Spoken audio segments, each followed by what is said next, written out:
When pre-ABO Lil Kenny walked out of federal prison after 4.5 years, the first thing Memphis started talking about wasn't a welcome home, it was Moneybag Yo. And that alone should make you ask the question, what exactly did Lil Kenny come home with? Did he come back with unfinished business? Did he come back with receipts? Did he come back having discovered that people he trusted, mutual street allies, people from his own world, had flipped to Moneybag's side while he was locked away and couldn't do anything about it? Because what started circulating the moment Kenny resurfaced wasn't just talk about music or old rap competition. What started circulating was the kind of conversation that implies that Moneybag Yo, a man with Grammy nominations and #1 albums in one of the most powerful positions in Southern rap, suddenly found himself in the crosshairs of somebody who came home furious. So let's ask the question directly. Did BEO Lil Kenny just extort Moneybag Yo? And if he did, what gave him the position to do it? Yo, what's good, fam? We about to go deeper into this Memphis situation than anybody has gone yet. And by the time we're done, you're going to understand exactly how we got here and why this story is about a lot more than two rappers. Now, before we get into all of it, let me keep it 100. With y'all, this situation has layers that most people aren't taking the time to fully unpack. What looks on the surface like a rap beef between two Memphis artists is actually the visible tip of something much deeper. A proxy war between two of the most powerful camps Memphis rap has ever produced, playing itself out through music, street allegiances, and the kind of loyalty politics that this city takes more seriously than almost anywhere else in the country. We're going to go through the actual history, the real timeline, the genuine Memphis context, and give you everything you need to understand not just what happened between these two men, but why it was always going to happen, given the world they both came from. There's no way to understand this story without understanding Memphis itself. So that's exactly where we're going to start.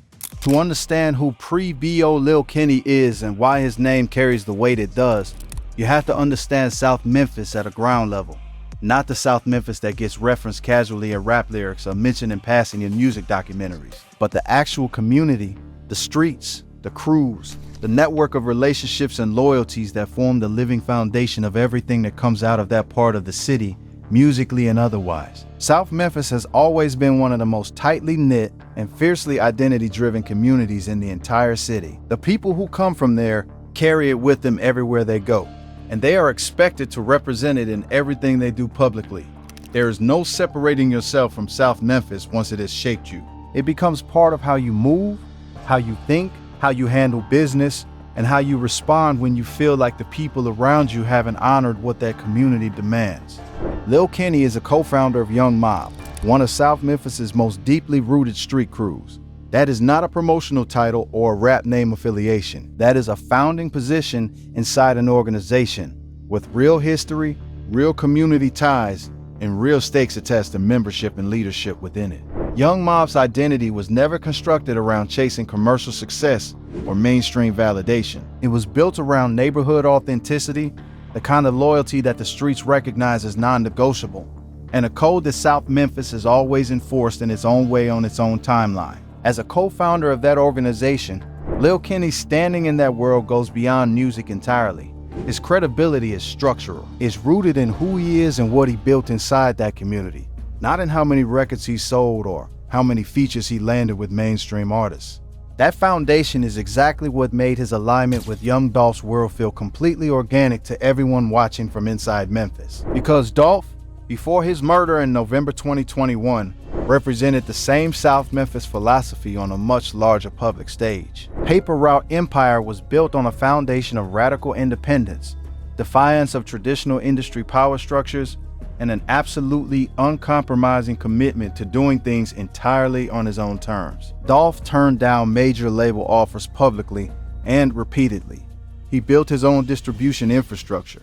He refused to let the industry define his identity, his business model, or his public image. And that refusal made him one of the most authentically respected figures in Memphis rap history. Not just among fans, but among the community of people whose respect actually matters in South Memphis. Artists and figures who moved in genuine alignment with Dolph's world shared that identity by association. Lil Kenny was one of those figures. His connection to the PRE world wasn't just musical or professional. It was ideological and communal in a way that the streets of South Memphis understood and validated completely. Now here's where the story gets complicated, because before all of the division between camps hardened into what it eventually became, there was a real period where the lines weren't fully drawn yet. And during that period, Lil Kenny and Moneybag Yo actually shared enough common ground to make music together. In 2018, the two artists collaborated on a track called Uh-Oh. That moment matters more than it might seem on the surface. Think about what 2018 represented for both of these men. Moneybag was building serious and sustained commercial momentum. His 2016 project, Federal 3X, had pushed his profile significantly beyond Memphis, establishing him as a regional force with genuine national potential. His 2017 release, Too Heartless, kept that momentum building, adding to a catalog that was growing more impressive with every project. Going into 2018, he was a rising Memphis star with real industry attention, a dedicated fan base that was expanding rapidly, and a trajectory that pointed clearly toward major commercial success. Lil Kenny during that same period was a deeply respected figure in the South Memphis underground, someone whose credibility was measured in community standing and street authenticity rather than chart performance or streaming numbers. The fact that they shared a record in 2018 tells you something concrete and important about how Memphis actually operated at that specific moment in time. The boundaries between what would later become hardened and opposing camp identities weren't yet fully locked into place. Artists could still collaborate across different circles without every association being immediately read as a political statement or an allegiance declaration. Uh-Oh was a genuine product of that era, a moment when the overlap between Lil Kenny's world and Moneybag's world still made sense to both of them and to the people around him, and nobody was yet being forced to explain or justify it. But here's where it gets real. That common ground didn't survive what came next. And what came next was the decision that changed the entire trajectory of this story. Moneybag Yo fully committed to Yo Gotti's collective music group, becoming not just a signee, but the flagship artist of the entire CMG operation. To understand why that decision was the turning point in this story, you have to understand what CMG represented in the context of Memphis rap politics at that time, and what Yo Gotti represented as a figure in the city's complicated power landscape. Yo Gotti built CMG into one of the most powerful and institutionally sophisticated rap operations to come out of the South. His business infrastructure, his industry relationships developed over more than 2 decades in the game, his ability to identify and develop talent, and his understanding of how to position artists for mainstream success, all of it combined to make CMG a genuine power center with resources and reach that independent operators simply could not match. For Moneybag Yo, full commitment to CMG was the vehicle that transformed his career from regional success story into national phenomenon. The promotional infrastructure, the distribution power, the industry relationships, the institutional weight behind every release. Everything about the CMG alignment accelerated Moneybag's trajectory in ways that would have taken years longer to achieve independently. The results speak for themselves in the most concrete terms possible. In 2020, Moneybag released Time Served, which debuted at #1 on the Billboard 200, his first #1 album and one of the highest chart debuts in Memphis rap history at that point. Then in 2021, A Gangsta's Pain did it again. Back-to-back #1 albums, a Grammy nomination, mainstream crossover features and collaborations that placed him alongside artists at the absolute top of the industry. He became the undisputed commercial face of CMG, the most visible and successful representative of Yo Gotti's empire, and one of the biggest active rap stars to come out of Memphis in the city's entire history. That is where Moneybag Yo stood when Lil Kenny came home from federal prison. And that position, that specific status as CMG's flagship star, is precisely what transformed an old friendship into something that could no longer comfortably exist. Because you cannot talk about CMG's rise in Memphis without talking about the war that defined what CMG's success meant to the other side of the city's divide. The conflict between Yo Gotti and young Dolph was one of the most serious and genuinely consequential rivalries in the history of Memphis rap. And calling it a beef undersells what it actually was. This was a deep, city-rooted conflict between two powerful figures whose tension had real and lasting consequences for real people on both sides. There were diss records, not casual subliminals, but pointed, specific, direct confrontations in music form that left no ambiguity about where each man stood. There were public incidents that went beyond anything the music industry typically experiences. There were multiple attempts on young Dolph's life that demonstrated with horrifying clarity that the stakes of this conflict went far beyond record sales or chart competition. In 2017, outside a Los Angeles concert, young Dolph was shot multiple times and survived. That incident alone should tell you everything you need to know about the seriousness of what Memphis was dealing with during this period. This wasn't industry politics. This wasn't competitive tension between two labels fighting for market share. This was something that people on both sides of the divide lived with as a daily reality that shaped how artists moved publicly, who they were seen with, what they said in interviews, and what they were willing to put on record. Memphis watched all of it unfold over years. Artists absorbed the lessons of it. And over time, whether they chose to actively engage in the conflict or not, people inside Memphis rap found themselves being categorized by where they stood in relation to these two poles. There was no neutral ground. You were CMG world or you were PRE world. You were Gotti's camp or you were Dolph's camp. And in Memphis, that categorization carried weight that extended into every aspect of life, not just music. Lil Kenny's position was never ambiguous to anyone who knew anything about South Memphis. He was pre-A. He was Young Mob. He was the South Memphis street philosophy made flesh, rooted in exactly the same values and exactly the same defiance of institutional power that defined Dolph's entire public identity. So when Moneybag fully committed to CMG and ascended to become Gotti's biggest star, the friendship that had produced in 2018 didn't just become strained, it became structurally impossible within the realities of Memphis rap politics. You cannot be the face of one side of the city's defining and most dangerous divide and maintain genuine friendship with someone whose entire identity is rooted in the opposing camp. Memphis will not allow it. The streets will not allow it. The people around both of them will not allow it. And eventually both men themselves would find it impossible to sustain regardless of whatever personal goodwill might have remained between them privately. Now let's talk about what Lil Kenny actually came home to, because this is the section of the story that explains everything about why his return generated the specific energy it did, and why Moneybag Yo's name entered the conversation so immediately and so intensely. When Lil Kenny went into federal custody, he left behind a network of relationships that he had every reason to expect would hold in his absence. A community of people who were supposed to maintain certain things, honor certain loyalties, and uphold a code that South Memphis treats as foundational to everything. 4.5 years is an enormous amount of time, long enough for financial pressures to mount, long enough for the gravitational pull of CMG's commercial success and institutional power to exert itself on people who might have been wavering, long enough for circumstances to shift in ways that tested loyalties that had seemed solid before everything changed. What Lil Kenny reportedly found when he came home was that mutual street allies, people who had existed in shared spaces between his world and Moneybag's world, people whose loyalties should have remained clearly on one side of Memphis's divide, had flipped. They had moved toward Moneybag's camp, toward CMG, toward the institutional weight and commercial resources of the side that Lil Kenny had spent his entire career standing in opposition to. And in the culture that both of these men were raised in and built their identities around, that kind of allegiance shift while someone is incarcerated and unable to protect their own interests is not a minor thing that gets processed and moved past. It is a fundamental violation. It is a betrayal of a code that South Memphis considers non-negotiable. It is exactly the kind of thing that demands a direct and serious response. Not eventually, not through back channels, not diplomatically, but immediately and in a way that makes clear to everyone watching exactly what the consequences of moving wrong are going to be.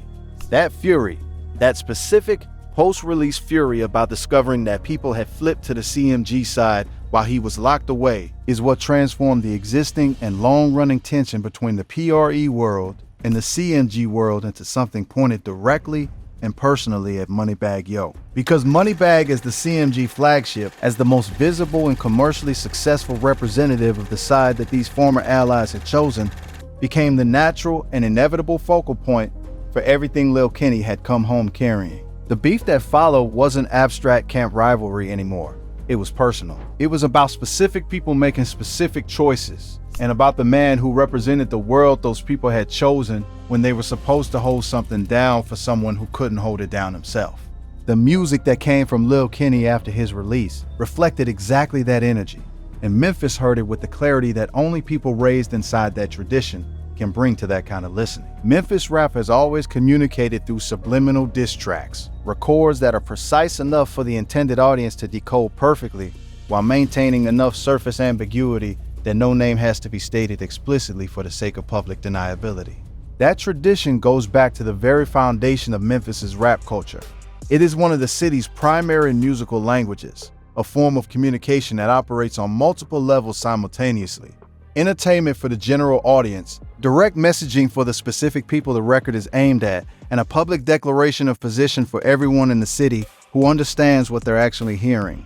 When Lil Kenny started releasing music post-release with energy and language that Memphis recognized as pointed toward the CMG world and toward Moneybag specifically, the city read it the way it always reads that kind of music, not as general aggression or competitive posturing, as specific communication from someone who had come home with a specific grievance, specific knowledge about what had happened in his absence, and a specific intention to make sure that the people responsible for what he found understood that there would be consequences.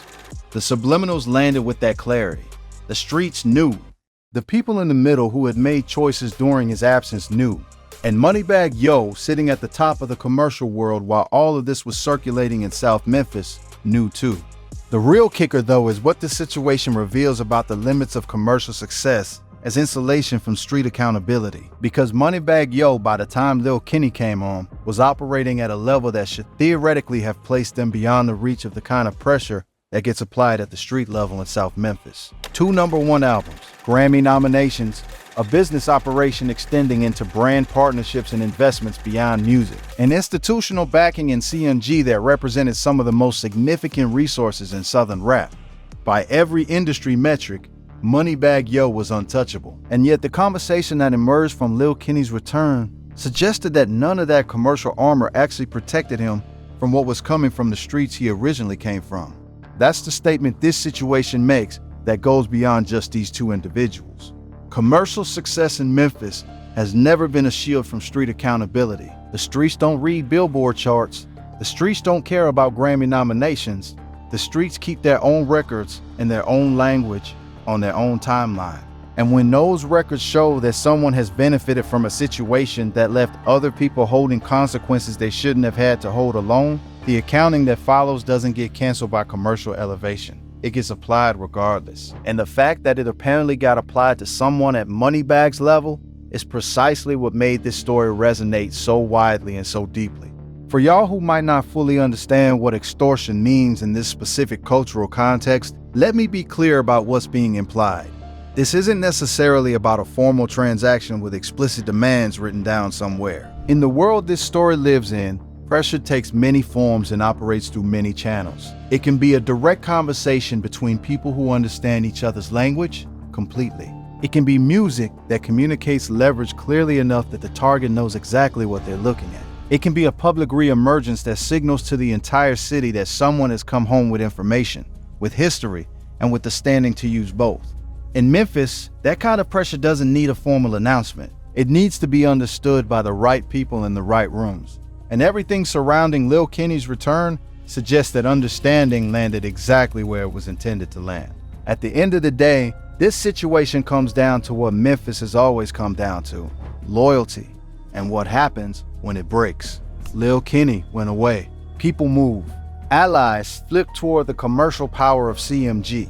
The world reorganized itself around his absence in ways that violated a code he had every expectation would be honored by the people around him. And when he came home, he did not accept a new arrangement quietly or diplomatically. He came back with the energy of someone who had spent 4.5 years thinking about exactly this, building toward exactly this, and who returned with both the standing in South Memphis and the will to do something about it that nobody in his world could question or challenge. Memphis is different from other rap cities in a way that this story illustrates better than any explanation could. It is a place where the music and the streets have never been separate conversations, where commercial success and community accountability exist on parallel tracks that never fully diverge, no matter how much distance an artist accumulates between themselves and where they started. It is a city that has produced some of the most authentic and emotionally resonant music in American history, precisely because the people making that music carry the full, unfiltered weight of their community into every record they make. And it is a city that keeps score in ways that the broader industry will never fully understand, because the industry operates on a completely different set of values than the ones Memphis was built on. Pre-BEO Lil Kenny coming home was not just a personal event. It was a political event with implications for every relationship, every alliance, and every outstanding account in South Memphis. And Moneybag Yo's name being the first thing the city reached for in response to that return tells you everything about how Memphis read the situation, who had something to answer for, who had the leverage to demand that answer, and why 4.5 years of federal time did nothing to diminish the standing of a man whose roots in South Memphis go all the way down to the foundation. The real question now is what comes next. What does Moneybag do with the position this situation has placed him in? What does Lil Kenny do with the momentum his return has generated in a city that is clearly paying close attention? And what does this moment mean for Memphis rap as it continues to process years of loss, division, and the ongoing tension between its commercial success stories and the street politics that have always run parallel to everything the city produces publicly? Memphis doesn't resolve these things cleanly or quickly. It sits in the tension. It always has. And pre-BEO Lil Kenny coming home and immediately putting Moneybag Yo's name in the city's mouth is the latest chapter in a Memphis story that has been building for years and shows no signs of reaching a simple conclusion anytime soon. Drop your thoughts in the comments right now. Did Lil Kenny have the position to apply this kind of pressure to Moneybag Yo? And does the history between these two camps make what happened feel inevitable? Check out the video on screen for more Memphis stories that go exactly this deep.